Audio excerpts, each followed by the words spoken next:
سلام دوستان عزیز، به کانال بافتنی با مینا خوش اومدید. امیدوارم که حالتون خوب باشه و هر جا که هستید شاد و سلامت باشید. دوستان این هفته براتون این لباسی که پوشیدم رو آماده کردم که رج به رج براتون توضیح دادم. بافت ساده ای داره. امیدوارم که از بافتش خوشتون بیاد دوستان. لباس تو تنخورش به این صورت هستش دوستان. آستین لباس، قسمت پشت لباس هستش. امیدوارم که از بافت این لباس خوشتون بیاد و اگر خوشتون اومد عضو کانال بشید و هر هفته با بافت یک لباس من رو همراهی بکنید و با لایک و کامنت از کانال من حمایت بکنید. از همه شما تشکر میکنم. اگر آماده هستید بافت این لباس رو با هم شروع میکنیم. سایز 36 تا 38 هستش و در پایان ویدیو بهتون توضیح دادم که چطور میتونید سایز بزرگتر رو هم ببافید. دوستان برای بافت این لباس از کلاف های آلیزه استفاده کردم. کلاف آلیزه آنگورا گلد استفاده کردم، رنگی دو تا عدد استفاده کردم که البته زیاد اومده، اما برای اینکه این رنگ بندی ها رو داشته باشیم به 2 تا کلاف احتیاج داریم و یک دونه هم کلاف سیاه از همون مارک آلیزه آنگورا گلد که این هم زیاد اومده، انقدرش اضافه اومده دوستان. خب برای بافت این لباس من از 3 تا میل استفاده کردم. ببینید میل شماره 6، میل شماره 5 و میل شماره 4 که براتون توی ویدیو توضیح دادم که چطور باید از این میل ها استفاده بکنید. ببینید برای بافت این لباس از قسمت پایین که شروع میکنیم از میل شماره 6 استفاده کردم. بعد که میایم بالاتر از میل شماره 5 استفاده کردم تا این قسمت، از این قسمت تا به اینجا رو از میل شماره 5 استفاده کردم و از حلقه آستین به بعد تا انتها رو از میل شماره 4 استفاده کردم دوستان. به این صورت که میل ها رو تغییر میدید باعث میشه که از قسمت پایین که به سمت بالا میره لباس شما تنگ بشه و اینجا هم خط رگلان هستش که براتون توضیح دادم. آستین دوستان دقیقا مثل قسمت جلو و پشت بافته میشه، هیچ فرقی نداره، فقط تعداد دونه ها کمتر هستش.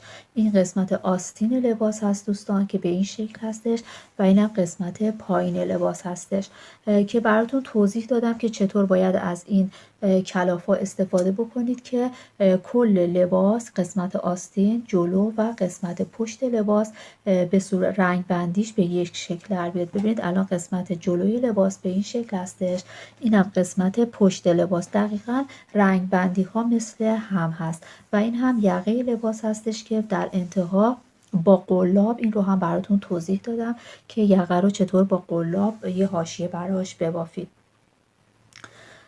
خب دوستان امیدوارم که از بافت این لباس خوشتون بیاد. بافت بسیار ساده ای هستش و یک چیز خیلی مهم این هستش که این لباس رو حتما باید اتو بکنید. ببینید وقتی که اتو میکنید این لباس خودش رو به این شکل نگاه کنید میندازه، یعنی لخت میشه. ببینید خیلی ظریف هستش و خیلی شیک. این لباس رو میتونید ببافید و تم بکنید و لذت ببرید دوستان برای بافت این بلیز گفتیم که از این میل ها باید استفاده کنیم. میل شماره 6، میل شماره 5 و میل شماره 4. الان ما از میل شماره 6 باید ابتدا استفاده بکنیم. نخهامون هم اینها هستش، کلافامون. ببینید دوستان 2 تا کلاف رنگی باید بگیرید، آلیزه آنگورا گلد.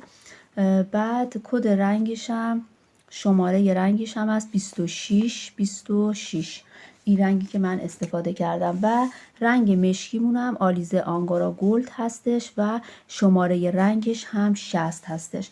2 تا از این کلاف رنگی که بگیرید، یه دونه هم از این بگیرید، همش هم استفاده نمیشه دوستان، از این میمونه، از این هم میمونه. خب ابتدا من براتون سر انداختم با این نخ ها رو توضیح میدم.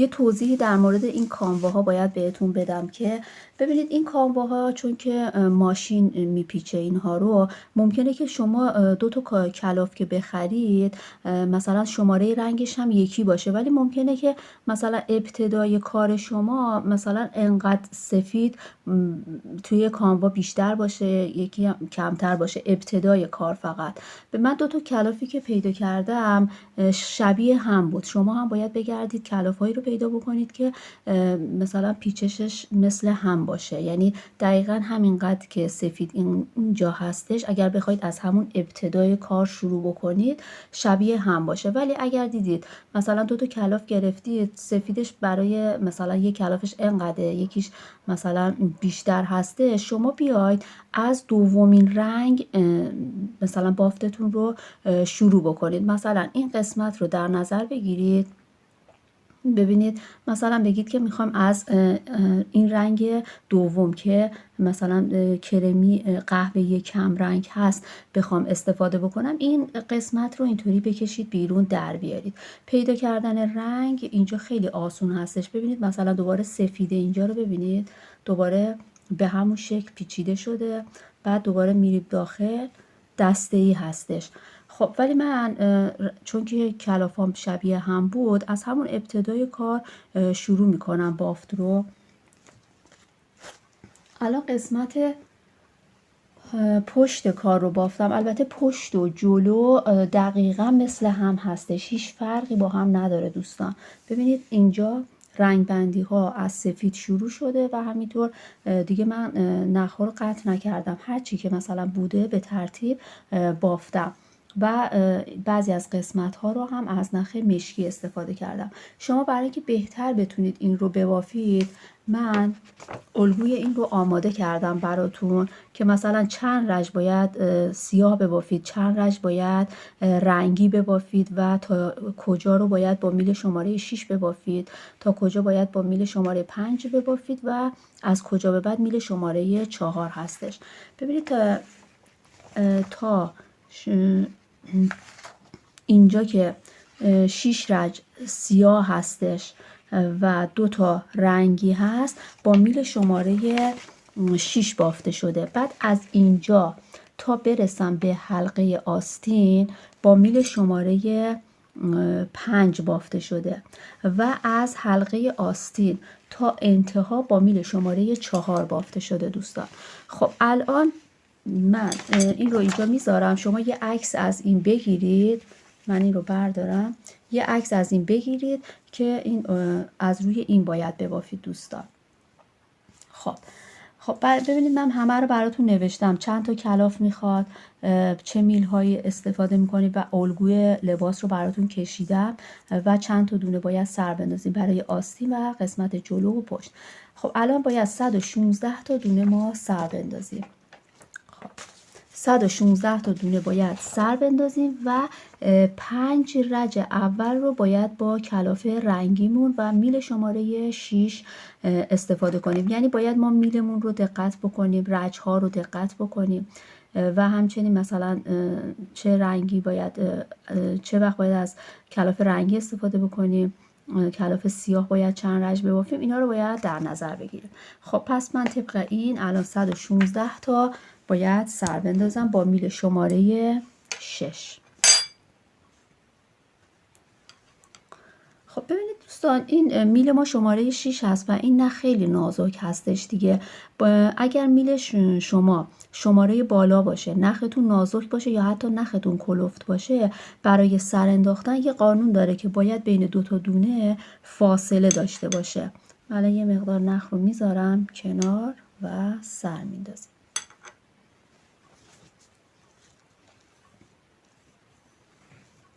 خب 116 تا دونه باید سر بندازیم.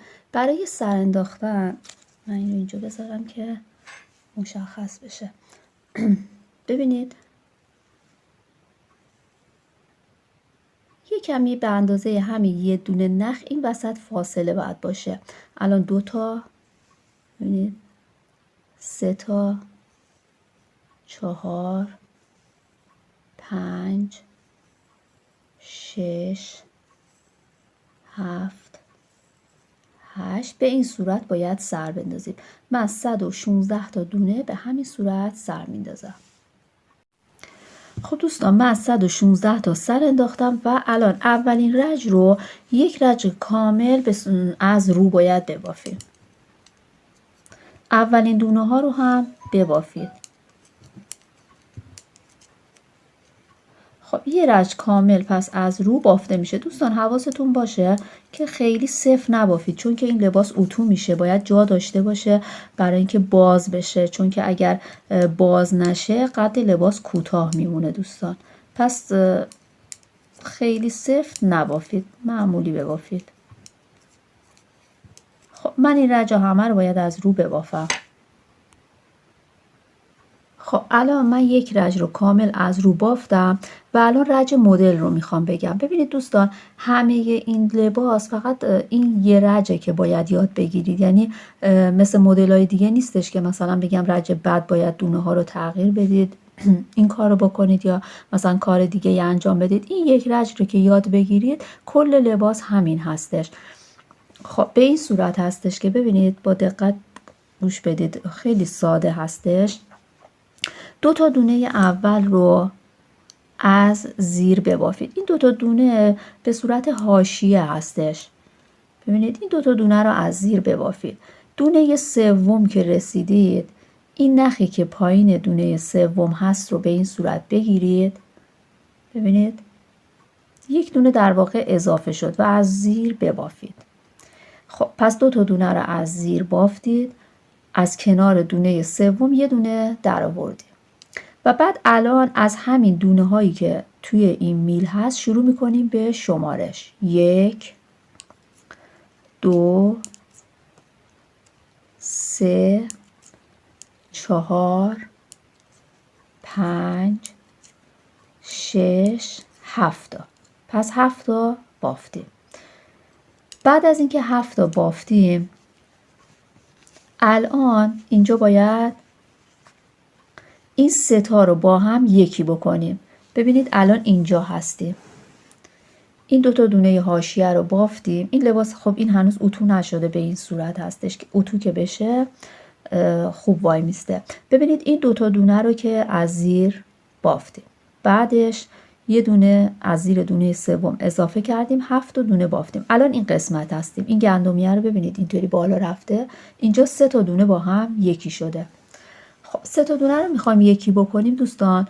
ببینید این 2 تا دونه رو از این سمت بگیرید، این 2 تا دونه رو از این سمت بگیرید و بعد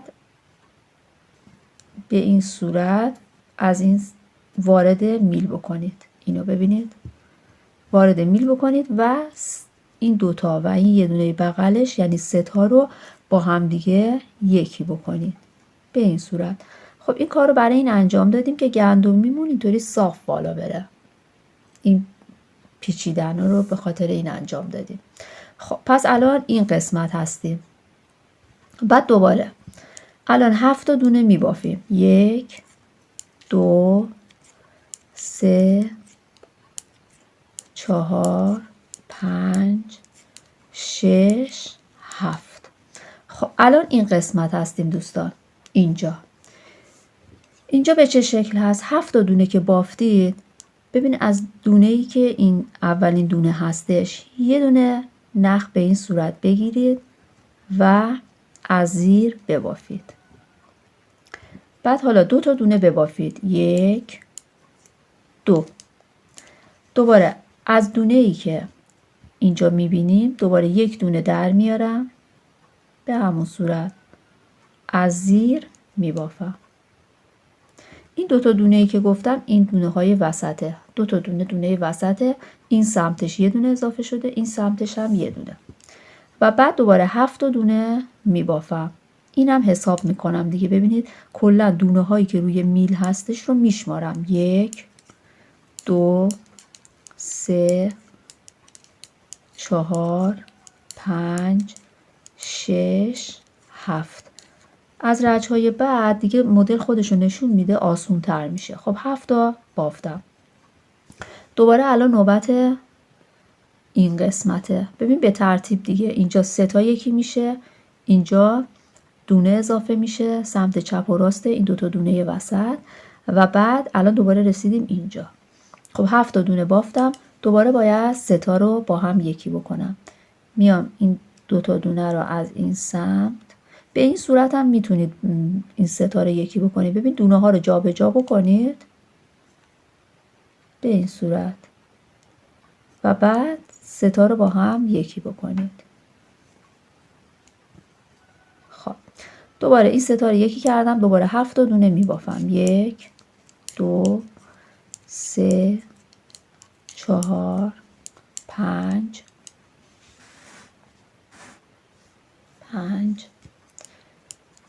6 7.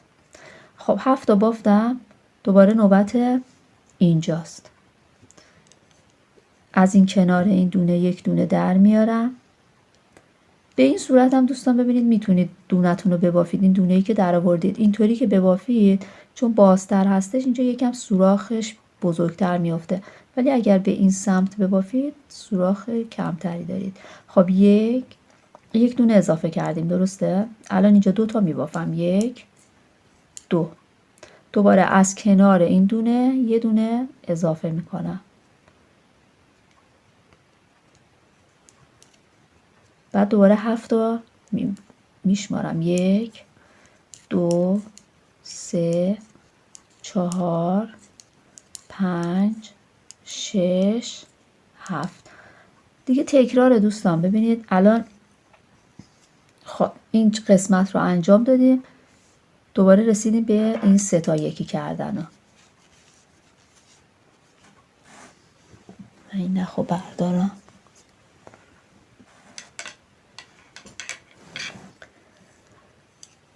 خب ببینید این قسمت 3 تا یکی شد. بعد 1 2 3 4 5 6 7 تا بافتیم.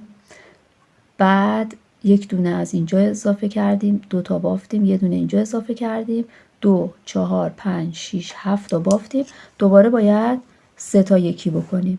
2 تا دونه اول رو جابجا میکنیم و بعد 3 تا رو با هم یکی میکنیم.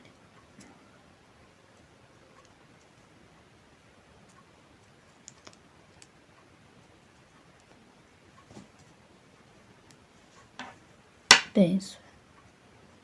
ببینید اینجا به شکل گندمی در میاد. دوباره 7 تا میبافیم. 1 2 3 4 5 6 7. دوباره این قسمت دونه اضافه میکنیم. 2 تا میبافیم. 1 2. این قسمت دونه اضافه میکنیم. 7 تا میبافیم. 1 2 3 4 5 6 7. الان باید 3 تا یکی بکنیم. در واقع دوستان این مدل هیچ دونه اضافه یا کم نمیشه، چون وقتی که دونه ای رو اضافه میکنیم از این طرف کم میکنیم، فقط به خاطر اینکه این مدل این قسمت به این صورت در بیاد این کارا رو انجام میدیم، وگرنه تعداد دونه ها کم و زیاد نمیشه. خب این 3 تا رو یکی کردیم، دوباره 7 تا میبافیم. 1 2 3 4 5 6 7. خب این 3 تا رو یکی کردیم، الان نوبت اضافه کردنه. یک دونه اینجا اضافه میکنیم. 2 تا میبافم. 1 2. دوباره یک دونه اینجا اضافه میکنیم و 7 تا میبافیم. 1 2 3 4 5 6 7. خب الان باید 3 تا یکی بکنیم. جای دونه های اول و دوم رو جا به جا میکنیم. من این رج رو تا انتها براتون انجام میدم، دیگه رجای بعد همینه. خب به این صورت الان 7 دوباره میبافم. 1 2 3 4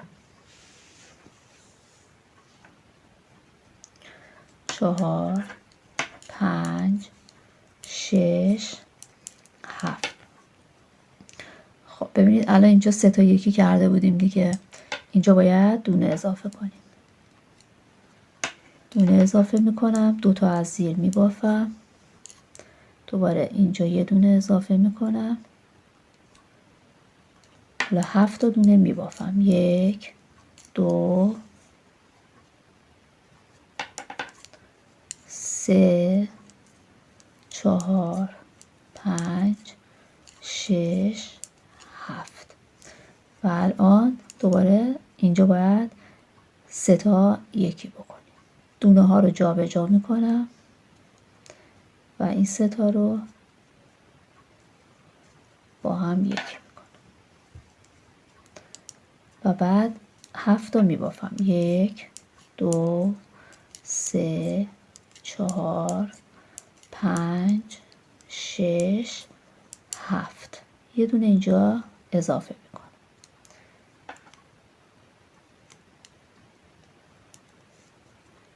این 2 تا دونه برای حاشیه از زیر بافته میشه.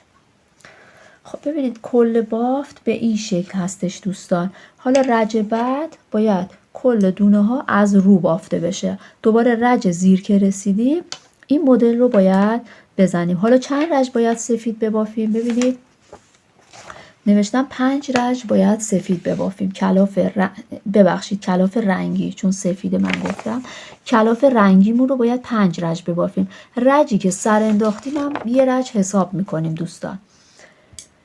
خب الان این رج رو تمامش رو از رو میبافیم. دونه اول رو ببافید دوستان. همه دونه ها رو از رو میبافم.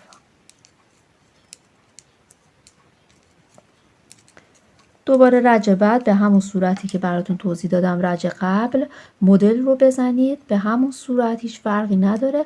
و وقتی که 5 رج بافتم باید یک رج ببینید بافته سیاه داریم، اینجا هم نوشتم کلاف سیاهمون یک رج هستش و من طریقه اضافه کردن کلاف سیاه رو بهتون میگم. من الان رج پشت کار رو از رو بافتم. ببینید از سر انداختیم باید بشماریم. از جایی که سر انداختیم هم یه رج حساب میشه. 1 2 3 4 رج الان بافتیم. گفته بودیم که اینجا بعد 5 رج ببافیم، درسته؟ پس یک رج دیگه مونده و الان رج زیر هست و دوباره رج مدل هستش. ببینید رج مدل رو دقیقا مثل همون رجی که براتون توضیح دادم اینجا دوباره میبافید. 2 تا دونه از زیر به این صورت، بعد یه دونه گفتم کنار دونه سوم، بعد دونه اضافه بکنیم و بعد 7 تا دونه ببافیم. کلا ببینید این دونه ای رو که ازش دونه اضافه کردم کلا شمرده میشه. دونه هایی که روی این میل هست شمرده میشه. 7 تا دونه بعد ببافیم. 2 تا 3 تا 4 تا 5 تا 6 تا 7 تا. دوباره اینجا باید 3 تا رو یکی بکنیم دیگه. اینجا مشخص شده. ببینید این گندمیه رو ببینید بالا رفته. خب دونه ها رو جابجا میکنم و بعد این 3 تا رو یکی میکنم. خب به این صورت الان این رج رو طبق همون رج مدلی که براتون توضیح دادم تا انتها میبافم و بعد باید نخ مشکیمون رو اضافه بکنیم. خب الان ببینید 5 رج رو بافتیم. 1 2 3 4 5 رج رو بافتیم و طبق الگومون الان باید یک رج سیاه ببافیم. خب کلاف رنگیمون رو ببینید بچینید به این صورت، اینو بچینید و گره زدن رو ببینید به این صورت یاد بگیرید. این نخی رو که چیدید روی انگشت اشارتون بذارید و این نخ سیاه که میخواید وصل بکنید اینو بذارید روش و با شستتون رو بگیرید به این صورت، ببینید. و بعد نخ سیاه رو دور شستتون اینطوری بپیچید محکم و بعد از روی این سفیده ردش کنید. بعد این سفید رو بکشید داخل. حالا این نخ سفید و این نخ سیاه به این صورت ببینید بکشیدش. اینو بکشید سفت میشه. به این صورت. خب وقتی این رو سفتش کرد این دیگه باز نمیشه. بعدا آخر سر این نخایی که اینجا مونده خب لای دوخت میره، یا اینکه با سوزن میتونید چون که نخا خیلی ظریف هستش از بین همینا ردشون میکنید و مشکلی پیش نمیادش. خب الان با نخ سیاه باید از رو به صورت ساده خب میبافیم دیگه. این رج مدل نیست.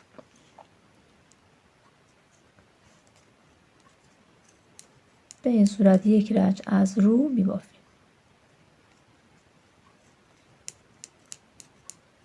این نخایی که مونده با قلاب هم میتونید رد کنید از اون قسمت. خب به همین صورت هست اضافه کردن نخ و اینکه ببافیم. خب این رج سیاه رو که این یک رج رو بافتیم، نختون رو دوباره باید بچینید اینجا و بعد ببینید رنگی. الان اینا رو که میبافید یه تیک بزنید جلوش. بعد الان رنگی هستیم و 3 تا رج باید ببافیم. خب نخ رنگیمون رو دوباره اینجا به همون صورتی که براتون توضیح دادم باید گره بزنید. ببینید نختون رو اینجا بذارید، این نخ سفید رو روش بذارید. حالا این نخ رنگی، حالا این قسمتش سفیده هنوز. خب این رو روی شستتون ببینید، یه بار دیگه نشون بدم، این رو روی انگشت اشاره بذارید. نخ که میخواید وصل بکنید رو روش قرار بدید. این رو دور شستتون بپیچید به این صورت.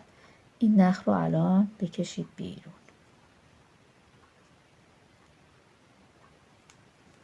و بعد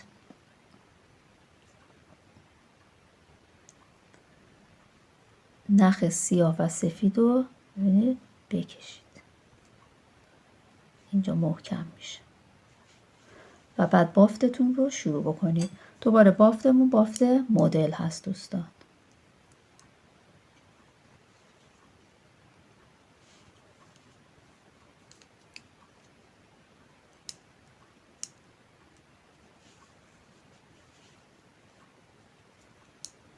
بافت مدل رو دوباره شروع میکنیم. 2 تا زیر میبافیم، یه دونه اضافه میکنیم،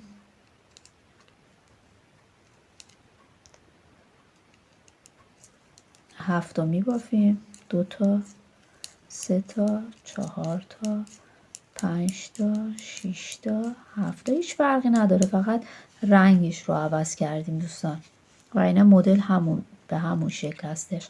اینجا دوباره رسیدیم به این گندمیه. دونه ها رو جابجا میکنیم و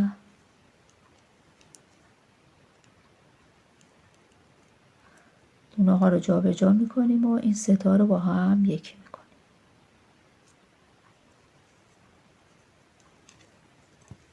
ببینید به این شکل در میاد. دوباره 7 تا میبافیم. 1 2 3 4 5 6 7.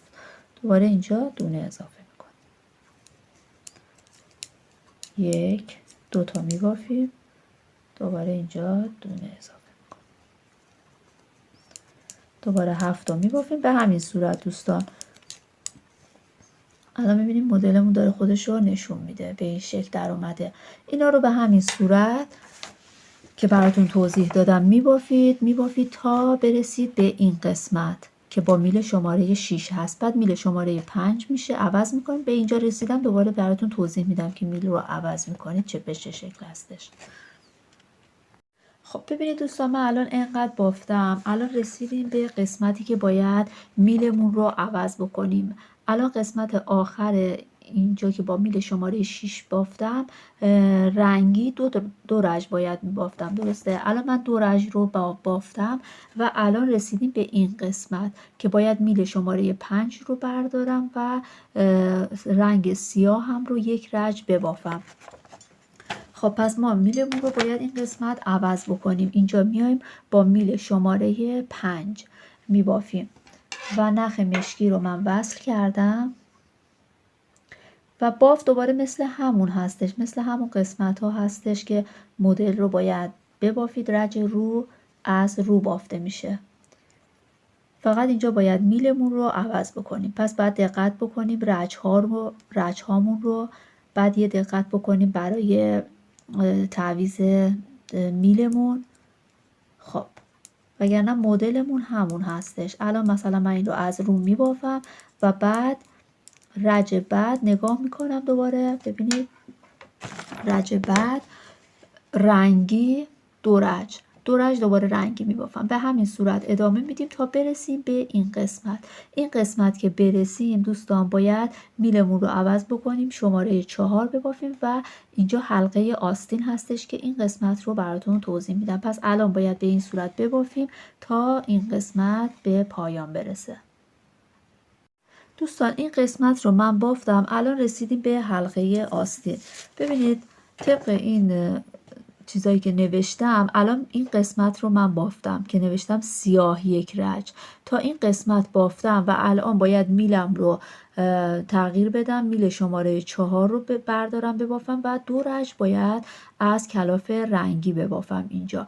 و اینجا الان حلقه آستینمون رو هم باید بندازیم که این رو براتون توضیح میدم. خب الان من نخ رنگیم رو وصل کردم، گره زدم اینجا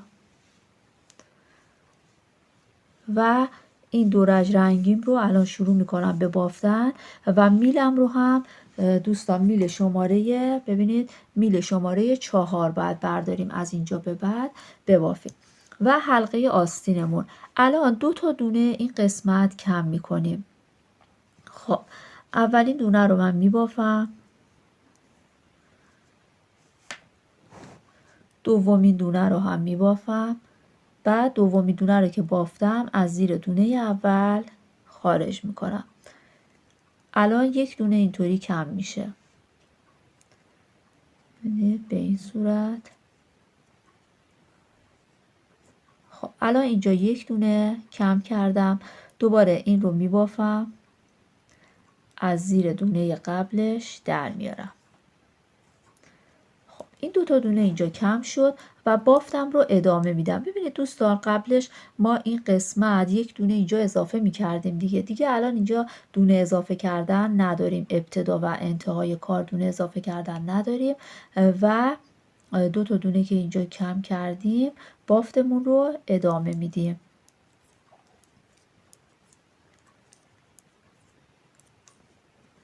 بافتمون رو ادامه میدیم و این قسمت ها که برای مدل هست اونا رو باید انجام بدیم. الان رسیدیم به این قسمت دیگه، این قسمت که باید 3 تا یکی بشه. این دونه رو هم من ببافم. الان رسیدیم به این قسمت، ببینید این گندمی وسط هستش و اینجا باید 3 تا یکی بشه.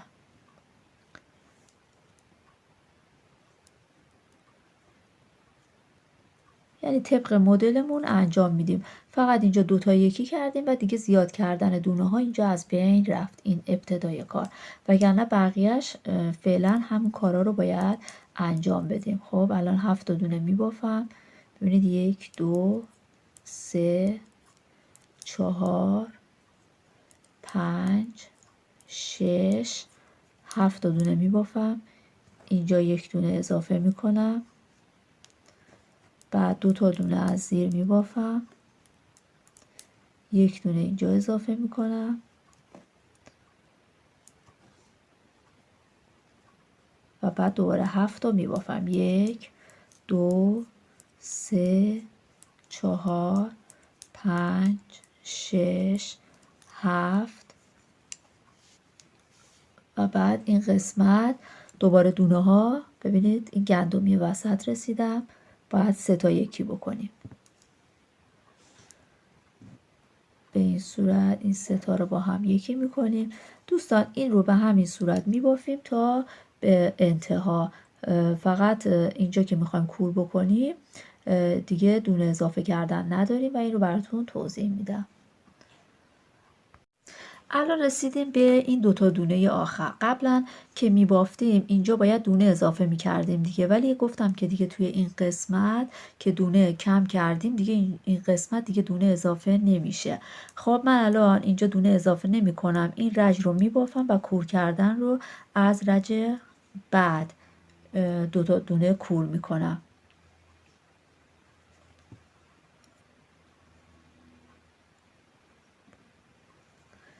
خب الان اینجا باید دو تا دونه کور بکنیم دوستان.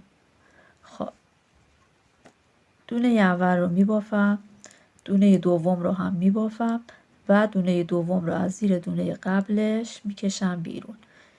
خب اینجا الان یک دونه کور کردم، بعد دوباره این دونه رو میبافم و به این صورت اینم دومین دونه که کور کردم. بعد رجم خب اینجا از رو هست دونه ها، تمام دونه ها رو از رو میبافم. فقط اینجا باید حواسمون باشه، اینجا دیگه میلمون رو ببینید شماره 4 باید برداریم دوستان. من این رو در میارم،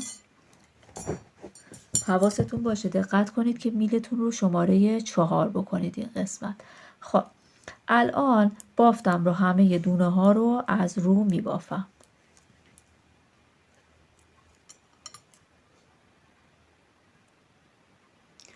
خب دوستان من این دو رج رو بافتم، الان باید با نخ رنگ سیاه هم 6 رج ببافم. خب من رنگ سیاه رو گره زدم، اضافه کردم و الان باید 6 رج ببافیم. ببینید دوستان برای حلقه آستین قسمت قبل که دو تا دونه کم کردیم سمت چپ و راست، الان این دو تا دونه از زیر میبافیم. الان میخوایم خط رگلان رو درست بکنیم. ببینید دو تا دونه رو از زیر میبافم، از این به بعد این دو تا دونه از زیر ادامه پیدا میکنه و هر رج، یعنی رج زیر که میخوام دونه کم بعد بکنیم به این صورت یه دونه دوتا یکی میکنیم. ببینید یعنی یک دونه اینجا الان دونه کم شد به این صورت. پس این دوتا از زیر رو میبافیم، یه دونه دوتا یکی میکنیم. توی قسمت زیر هم باید این رج زیر باید این کار رو انجام بدیم و بعد بافتمون رو ادامه میدیم به این صورت.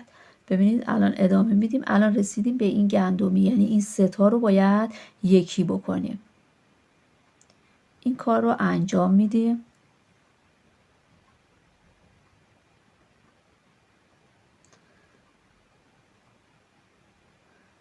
دونه در رفت.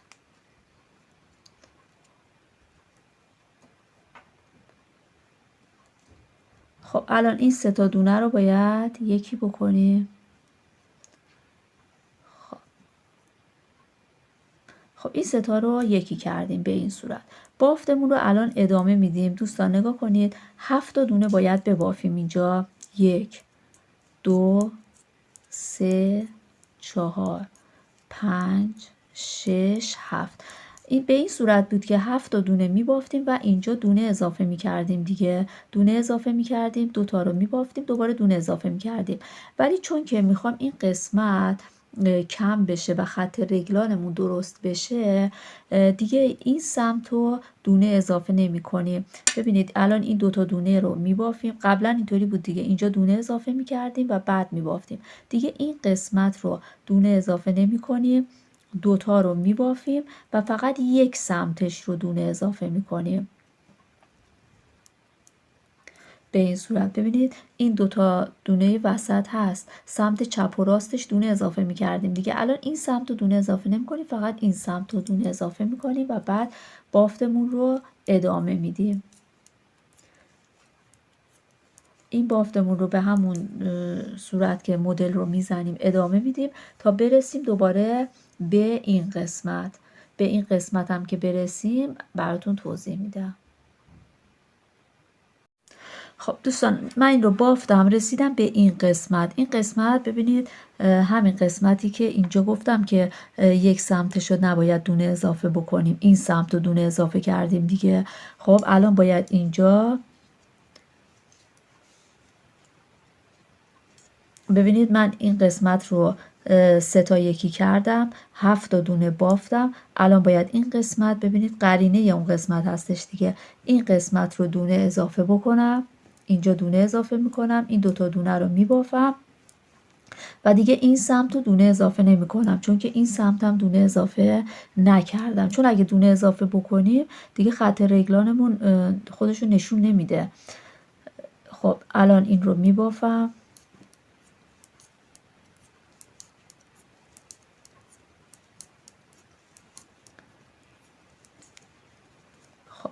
الان رسیدیم به این قسمت که باید 3 تا یکی بکنیم. دونه ها رو جا به جا میکنم،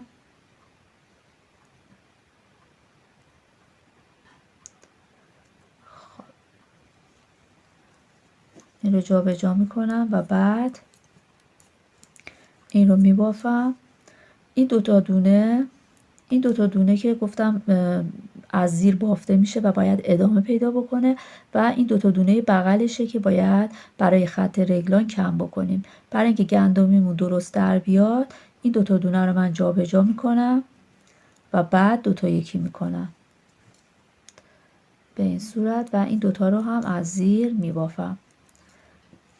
خب ما 7 رج باید با رنگ سیاه ببافیم دیگه. الان رج پشت کار هستیم، همه دونه ها رو از رو باید ببافیم. من این رج رو از رو میبافم، همه این دونه ها از رو بافته میشه.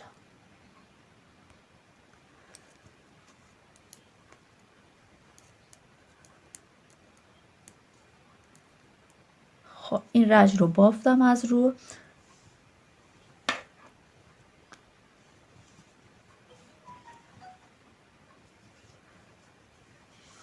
الان قسمت زیر دوباره باید همون مثل رج زیر که اینجا بافتیم تکرار بکنیم دوستان. ببینید 2 تا دونه رو از زیر میبافم، 2 تا دونه رو از زیر میبافم و بعد باید اینجا 2 تا یکی بکنم. اینجا 2 تا یکی میکنم، یک دونه اینجا کم میشه و بعد بافتم رو میبافم.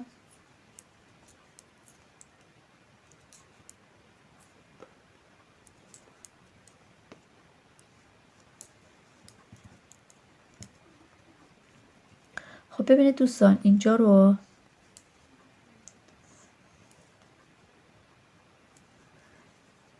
دقت بکنید. ببین 2 تا رو از زیر بافتم، بعد 2 تا یکی کردم. خب بعد الان رسیدیم به این قسمتی که برای 3 تا یکی باید بکنیم. توی مرحله این کار رو هم باید انجام بدیم. خب این رو من در میارم، دونه ها رو جا به جا میکنم. همینطوری که دونه ها کم میشه سریای بعد این قسمت ها حذف میشه دوستان. الان ولی هنوز یک دونه باقی مونده، این کار رو انجام میدم. خب اینجا رو هم 3 تا یکی کردم به این صورت. پس 2 تا از زیر بافتم، 2 تا یکی کردم. این 3 تا رو هم، این گندمی وسط هستش دیگه، 3 تا یکی کردم، بافتم رو میبافم. 2 تا، 3 تا، 4، 5، 6، 7. الان رسیدیم به این 2 تا دونه وسط که من گفتم این قسمت رو نباید دونه اضافه بکنیم. 2 تا رو من میبافم، فقط این سمت رو دونه اضافه بکنید دوستان. این سمت رو دونه اضافه میکنم و میبافم دیگه. بقیه اینجا هیچ تغییری نداره، اینا رو همه رو باید به همون شکل مدلمون که هست ببافیم.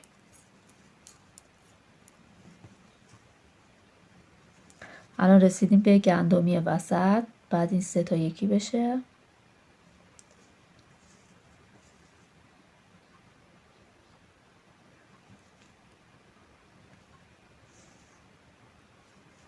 خب این 3 تا یکی بشه و بعد ادامه پیدا میکنه دیگه مدلمون. 2 تا، 3 تا، 4 تا، 5 تا، 6 تا، 7 تا، بعد یک دونه اینجا اضافه میکنیم، 2 تا میبافیم، دوباره 1 دونه این سمت اضافه میکنیم. اینا هیچ تغییری نمیکنه. من این رو میبافم.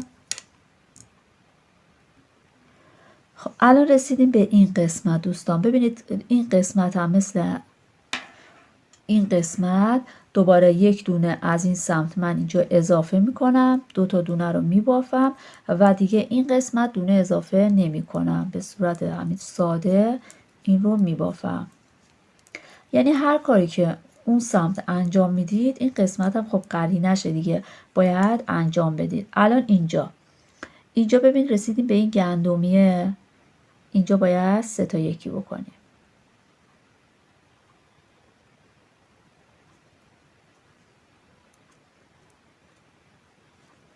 اینجا 3 تا یکی میکنیم.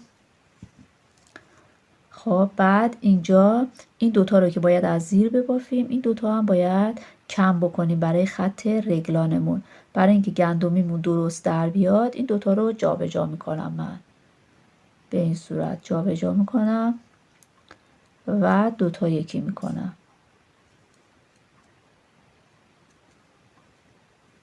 2 تا یکی میکنم. این 2 تا دونه هم که از زیر میبافم.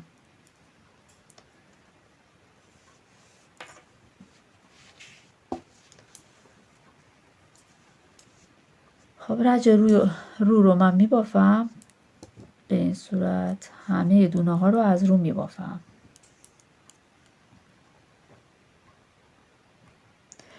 دوستان الان ببینید با نخ مشکی این 4مین رجی هستش که من دارم میبافم. تا انتها دیگه به همین صورت هستش. شما باید طبق این نقشه‌ای که اینجا گذاشتم رج ها رو ببافید. مثلا 6 رج سیاه ببافید، 2 تا رج رنگیتون رو اضافه بکنید، دوباره 1 رج سیاه، تا اینکه با 3 رج رنگی دیگه کارتون تمام میشه و باید دونه هاتون رو کور بکنید. تا انتها هم به این شکل هستش کور کردن خط رگلان که توی رج های زیر بعد از 2 تا دونه که از زیر بافتید، ببینید 2 تا دونه که از زیر میبافید سمت چپ و راست باید 1 دونه کم بکنید. به این شکل کار خاص دیگه ای نداره، فقط چون دونه ها کم میشه. الان ببینید این قسمتی که به صورت گندمی بود 3 تا یکی میکردیم توی این رج دیگه حذف میشه، از بین میره. به همین صورت باید انجام بدید. دوباره اینا رو میبافید.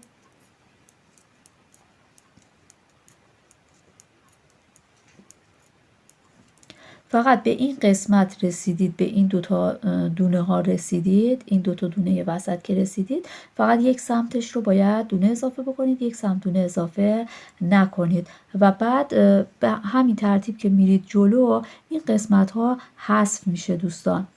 خب الان ببینید 2 تا دونه رو از زیر بافتم، 2 تا یکی کردم و بعد الان این قسمت دیگه دونه اضافه نمیشه، این 2 تا رو میبافم، ولی توی این قسمت این سمتش 1 دونه اضافه میشه دوستان. دیگه به همین ترتیب بافته میشه و دیگه چیز خاص دیگه ای نمیمونه که براتون توضیح بدم دوستان. بعد این قسمت رو هم دقیقاً باید مثل همین قسمت ببافید. یعنی 1 سمت این قسمت رو دونه باید اضافه بکنید، این سمت رو دونه اضافه، ببینید این قسمت رو باید دونه اضافه بکنید، این سمتش رو دونه اضافه نمی کنید. دیگه این گندمی اینجا از بین میره و بعد 2 تا دونه از زیر هستش و 2 تا یکی کردن ها هستش. این رو به همین صورت انجام میدید دوستان تا خط رگلانتون به این شکل در میاد. ببینید خط رگلان رو به این شکل که هر رج های زیر یعنی دونه کم کردید به این شکل در میاد و در نهایت ببینید با 3 تا رج رنگی کار رو تموم کردم و دونه ها رو کور کردم دوستان. این رو همینطوری که براتون توضیح دادم بافتم و به شکل ساده کور کردم. ببینید این قسمت ها چون که بعد از اینکه 2 تا دونه از زیر میبافیم و 2 تا یکی میکنیم سمت چپ و راست، بعد یکم که هی جلوتر میان ببینید الان این قسمت این دونه حذف شده اینجا. خب و وقتی که حذف میشه دیگه شما کاری نداشته باشید، بقیهش رو ادامه بدید دوستان، ببافید. الان من 2 تا شبیه هم بافتم، یک دونه برای قسمت جلو و یک دونه هم برای قسمت پشت بافتم و یک دونه هم آستین بافتم دوستان. آستین هم دقیقاً طبق همین الگویی که بهتون گفتم، طبق همین باید ببافید، فقط باید 78 دونه سر بندازید. تفاوتش فقط تو تعداد دونه هاش هستش، وگرنه هیچ فرقی نداره. ببینید شما شروع میکنید با 5 رج از کلاف رنگیتون شروع میکنید به بافتن با میل شماره 6. بعد که رسیدید این انتها، میلتون رو تغییر میدید، میل شماره 5 و طبق این رج هایی که نوشتم میبافید. هیچ فرقی نداره، فقط تفاوتش در این هستش که چون تعداد دونه ها کمتر هستش دوستان. ببینید وقتی که اینجا مثلا من سفید رو، این قسمت مثلا پشت لباس سفید رو که بافتم، چون تعداد دونه ها بیشتر هست، خب بعد دیگه من بعدش هر چی که مثلا ادامش بوده بافتم. بعد از اینکه سفید تموم شده، ببینید این رنگ کرمی اومده بافتم. ولی خب برای قسمت آستین دونه ها کمتر هستش، یعنی که شما وقتی که ببافید خب رنگ سفیدتون اضافه میاد. اینا رو باید از کلاف جدا بکنید. ببینید من اون آستینی رو که بافتم الان، ببینید مثلا وقتی که سفید رو تعداد رج ها رو بافتم به اندازه قسمت پشت یا جلو شد، اینقدر الان مثلا سفید من زیاد اومد. این رو از کلاف جدا بکنید و رنگ بعدی رو گره بزنید. به همین صورت این رو مثلا بذارید جلوتون، این قسمتی که بافتید بذارید جلوتون به عنوان الگو و رنگ بندی ها رو از روی این تعیین بکنید و نخهای اضافی رو بکشید بیرون و از نخ بعدی شروع بکنید. الان ببینید من وقتی که این قسمت رو بافتم، کلاف من اینجا تموم شد، به این رنگ که رسید تموم شد. ولی خب اگر من برای آستین از این رنگ استفاده بکنم، وقت پایین آستین شبیه اینا نمیشه. ببینید 3 تاشون باید، الان من یه آستینم که بافتم، ببینید شبیه هم هستش، پایین کلا همه قسمت ها تقریبا شبیه هم شده. خب شما باید چه کار بکنید؟ این رو ببینید، بیاید از قسمتی که سفید هستش، ببینید این قسمت رو نگاه بکنید، یه خیلی کم از این نخ کرمی توش هستش. یعنی شما باید این قسمت ها رو اینطوری در بیارید. خب این قسمت رو در بیارید. الان مثلا اینجا ببینید یه رده هایی از رنگ کرمی هستش، همین کافی هستش. بعد اینجا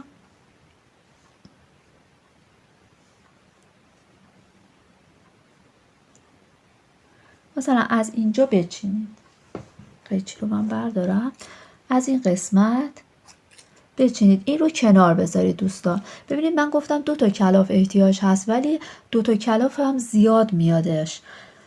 و بعد 78 دونه سر بندازید و ببافید. بعد دوباره اگر سفیدتون دوباره زیاد اومد، سفید رو جدا بکنید و ببینید اینو الگو قرار بدید این قسمت رو. بعد دوباره رنگ بندی ها رو مشخص بکنید و ببافید. به این صورت همه قسمت های بافتتون اندازه هم میشه. این بولیز وقتی که مثلا کامل بشه، چون که از همه کلاف ها استفاده نشده، 200 گرم هم فکر نمی کنم بشه. یعنی خیلی یه لباس خیلی سبکیه در میاد. اگر شما میخواستید مثلا با نخهای دیگه ببافید، باید اقلا 5 تا یا 6 تا رنگ میخریدید. ببینید الان اینجا چند تا رنگ بندی هست، یکی سفیده، یکی کرمیه، یکی این رنگ قهوه‌ای شده 3 تا، این 4 تا، اینجا قهوه‌ای پررنگ 5 تا، 6 تا و بعد کرمیه کم رنگ هست 6 تا 7 تا رنگ توی این کانواها هستش که شما مثلا با 2 تاش و یه دونم که مشکی خریدین با 3 تا میتونید کامل یه لباس ببافید و کلیش هم اضافه میادش. خب پس آستین رو هم پس دقیقا مثل همین ببافید، بعد دیگه چیز دیگه ای نمیمونه دوستان. به همین صورت آستین رو هم ببافید و کار دیگه تموم میشه. دوستان این لباس به پایان رسید و من این رو دوختم. دوختش خیلی آسون هستش. ببینید چون که رنگ بندی داره، اینا اگه رج ها رو درست بافته باشید، اینا همینطوری روی همدیگه قرار میدید و از قسمت پشت اینا رو میدوزید دوستان. و قسمت آستین هم که دقیقا مثل قسمت جلو و پشت بافته میشه و این خط رگلان هم برای آستین مثل قسمت جلو و پشت باید ببافید. و این رو ببینید از این قسمت اینطوری آستین رو که دوختم، این رو گذاشتم این قسمت این درز لباس و یک بار از این سمت این رو دوختم و بعدش هم این سمت رو دوختم. بعد یقه به این صورت در میاد دوستان.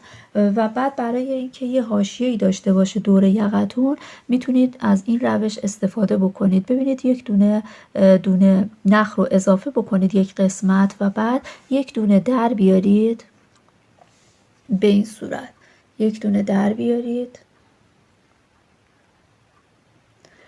و بعد تو هر یک دونه از این گندمی ها ببینید قلابتون رو ببرید داخل، این رو بگیرید، یک نخ بگیرید، ببینید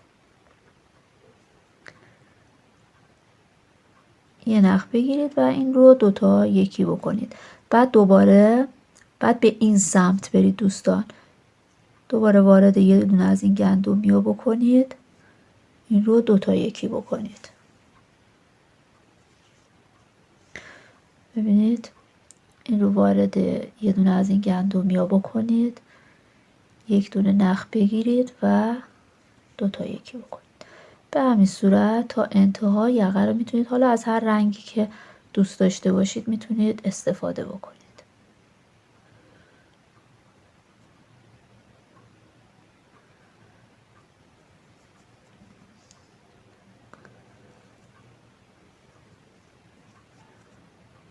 به همین صورت یه حاشیه‌ای برای یقه میتونید درست بکنید. کلا این یقه بازی هست دوستان.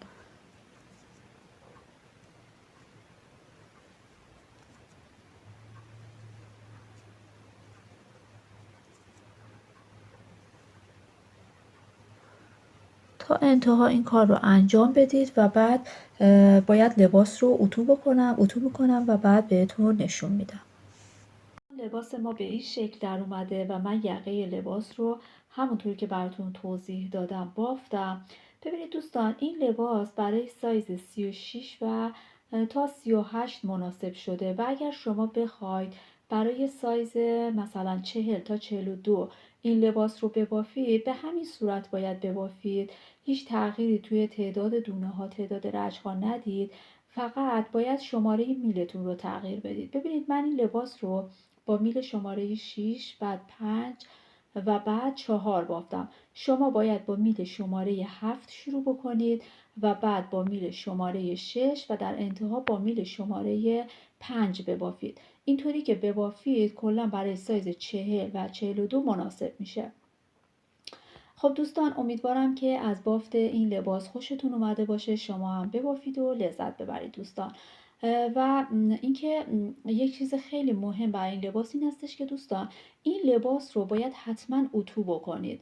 اتو رو روی شماره 2 بذارید و به صورت بخار، یعنی ولی اتو رو روش بذارید و از سمت بالا به سمت پایین بکشید که هم قد لباس و هم قد آستین ها یه چند سانتی با اتو بلندتر میشه. به همین علت من اول که سر انداختیم گفتم که باید به صورت آزاد سر بندازید و بین دونه ها باید فاصله باشه که وقتی که اتو میکنیم جا داشته باشه که باز بشه. دوستان اگر سفت سر بندازید اون وقت پایین لباستون و پایین آستین ها جمع وای میسته و دیگه زیبایی نداره. و اینکه این نخ طوری هستش که وقتی اتو میکنید مثلا اصلا خراب نمیشه دوستان، ولی وقتی که اتو میکنید به شکل خیلی جالب و قشنگی این به این صورت در میاد. ببینید به صورت لخت میشه، ببینید به این صورت میشه.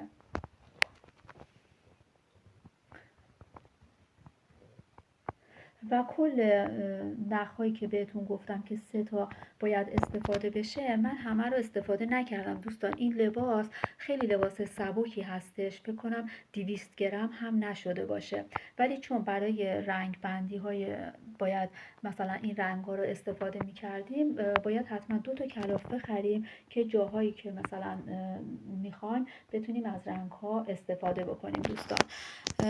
امیدوارم که سال خوبی داشته باشید دوستان. همه شما رو به خدا میسپارم. خدا نگهدار.